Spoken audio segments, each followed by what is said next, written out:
नमस्कार, मेरा नाम है डॉक्टर पुरु धवन और आज इस वीडियो में हम बात कर रहे हैं भूख ना लगने की। किडनी पेशेंट में एक आम दिक्कत भूख ना लगना। अब पेशेंट को भूख नहीं आ रहा, स्वाद नहीं आ रहा, पेशेंट खाना ही नहीं खा रहा, पेशेंट डे बाय डे कमजोर होता जा रहा है, वेट लॉस किया जा रहा है। अब पेशेंट जितना कमजोर हो जाता है उसकी बॉडी में उतना हीमोग्लोबिन कम हो जाता है, बॉडी में उतनी स्वेलिंग आनी शुरू हो जाती है, पेशेंट से उठना बैठना सब खत्म हो जाता है। तो एक किडनी फेलियर पेशेंट को भूख ना लगने पे क्या करना चाहिए जिससे वो इतनी सारी कॉम्प्लिकेशन से बच जाए, इसी को आज हम समझने की कोशिश करेंगे। तो पहले समझने की कोशिश करते हैं कि ये भूख क्यों नहीं लग रही है। जब हमारी बॉडी में किडनी काम नहीं कर रही है तो आप सबको ये तो पता है कि क्रिएटिनिन बढ़ता है, बट क्रिएटिनिन के साथ साथ और चीजें भी हमारी बॉडी में बिल्डअप हो रही होती है, जैसे यूरिया। अब यूरिया जब हमारे ब्लड में ज्यादा है तो वो हमारे ब्रेन में भी जा रहा होता है, ब्रेन को वो अपने नॉर्मल फंक्शन नहीं करने दे रहा होता, या फिर उसके फंक्शन जो होते हैं वो कम हो जाते हैं। तो जब हमारे पेट में हमें महसूस होता है भूख, तो हमें कौन महसूस करवाता है? पेट नहीं, पेट सिग्नल देता है ब्रेन को कि आपको भूख लगी है, खाना मांगो। बट अगर ये सिग्नल ढंग से काम ना करे तो आपको भूख महसूस नहीं होती है। आप एक रोटी खाओगे, आपका पेट भर जाएगा, आपको उल्टी करने का मन करेगा, आप लॉस ऑफ एपेटाइट देखने को मिलेगा। अब आप खाना ही नहीं खा रहे, पूरे दिन में 2 रोटी 3 रोटी खा रहे हो और आप ये सोच रहे हो कि आपकी किडनी ठीक हो जाएगी, तो ये भी गलत है। क्यों? अब इसको भी समझो। आपने खाना खाया ही नहीं, खाना बहुत कम खाया, आपने जो खाना खाया वो आपकी बॉडी के लिए सफिशिएंट ही नहीं है, बॉडी वीक हो रही है। और जब बॉडी वीक हो रही है तो साथ साथ किडनी भी वीक हो रही है, क्योंकि खाना तो बॉडी ही किडनी को देती है। जब आपकी बॉडी के पास ही नहीं है तो किडनी के पास कैसे आएगा? अब आप चाहते हो कि किडनी काम ज़्यादा करे, कैसे कर लेगी? उसके पास तो एनर्जी ही नहीं है। भाई आपके घर में खिलौने विलौने होते हैं, देखिए सबने, उसमें सेल डलता है। अगर सेल कमज़ोर हो जाए, वीक हो जाए तो क्या होगा?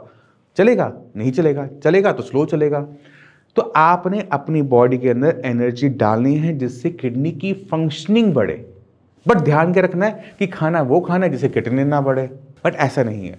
आपको समझना पड़ेगा अपनी बॉडी को और अपनी कंडीशन को।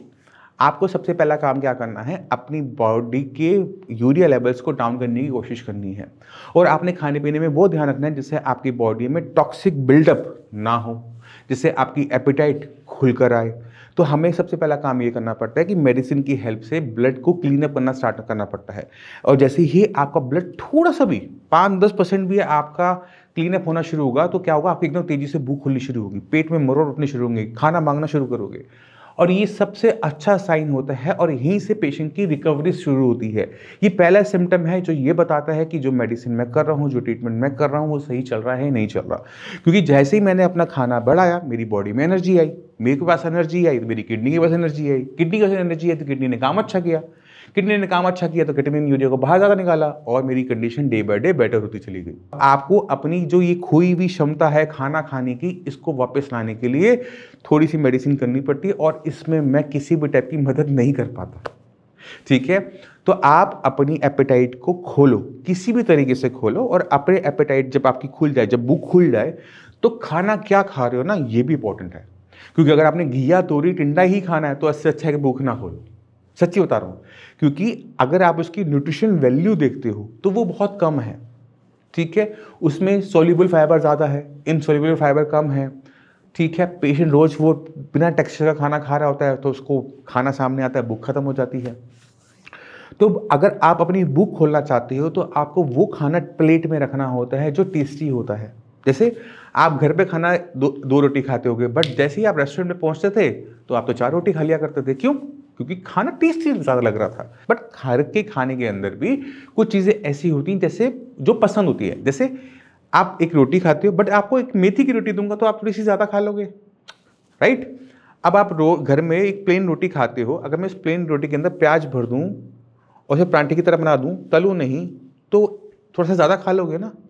तो ये जो रिप्लेसमेंट होती है एक खाने से, एक रोटी से, या एक थोड़ा कम टेस्टी से ज़्यादा टेस्टी वाले की तरफ, जिसके अंदर न्यूट्रिशन वैल्यू ज़्यादा होती है, वो हमारे किडनी फेलियर पेशेंट के लिए बहुत हेल्पफुल रहता है।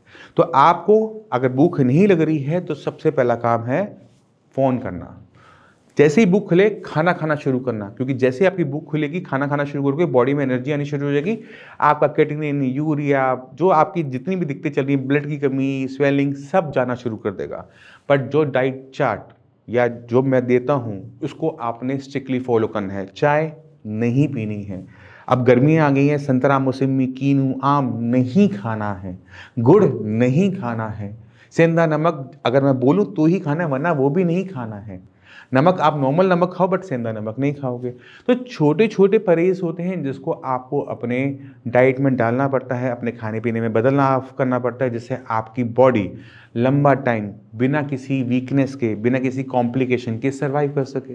तो इस बात को समझो और जाने से पहले कुछ पेशेंट से, अपने जैसे पेशेंट से ज़रूर मिल के जाओ। और आज हमारे साथ हैं दीपक जी। दीपक जी, आपका ट्रीटमेंट यहाँ से कब शुरू हुआ था? 45 दिन पहले हुआ था। मार्च में, मार्च के एंड में। मार्च। तब लेवल कितने थे? मेरा 11.5 था। 11.5। अभी कितना लेवल चल रहा है? 4। जब 11 था तो डॉक्टर ने क्या बोला था, क्या करना है? डायलिसिस कराना था और किडनी ट्रांसप्लांट की। किडनी ट्रांसप्लांट और डायलिसिस के लिए बोल दिया था जी। उस टाइम कोई दिक्कत हो रही थी शरीर में? नहीं, कोई सिम्टम नहीं थे मुझे। सिम्टम नहीं थे जी। और अभी कोई दिक्कत नहीं, अब भी कोई दिक्कत नहीं है। ठीक है। आपको पता है किडनी क्यों खराब हुई? बीपी की वजह से बताते हैं कि बीपी हाँ। हाई की वजह से। आपकी जो बीपी हाई बना रहता था उसकी जी। वजह से किडनी को नुकसान हुआ। जी। किडनी आपकी, अगर हम अल्ट्रासाउंड करवाएंगे तो आपकी किडनी सिकुड़ी हुई आएगी, जी। छोटी आएगी। अगर बीपी आपका बना रहेगा तो किडनी का नुकसान कॉन्टिन्यूसली चलता रहता है। इसलिए जी। हमने पहला काम क्या किया, आपका बीपी कंट्रोल में लेकर आए। जी। बीपी अभी भी हाई है बट पहले से ज़्यादा कंट्रोल में है। हाँ। और नॉर्मल के पास है, इस वजह से हमारे जो लेवल्स हैं 45 दिन में 11-12 से जी। 4 पर आए हैं। जी। ठीक है। हीमोग्लोबिन की दिक्कत अभी आपकी बनी हुई है, लेवल आपके 7 आ रहे हैं, तो जी। उस पर थोड़ा सा हमें काम करना पड़ेगा। जी। तो आपने खुद देखा कि दीपक जी के जो लेवल हैं वो 45 दिन में 12 से लेकर 4 तक आए हैं और इसके पीछे रीज़न बहुत सिंपल सा रहा। इनकी बीमारी का, किडनी फेलियर का जो जड़ था वो उनका हाई ब्लड प्रेशर था।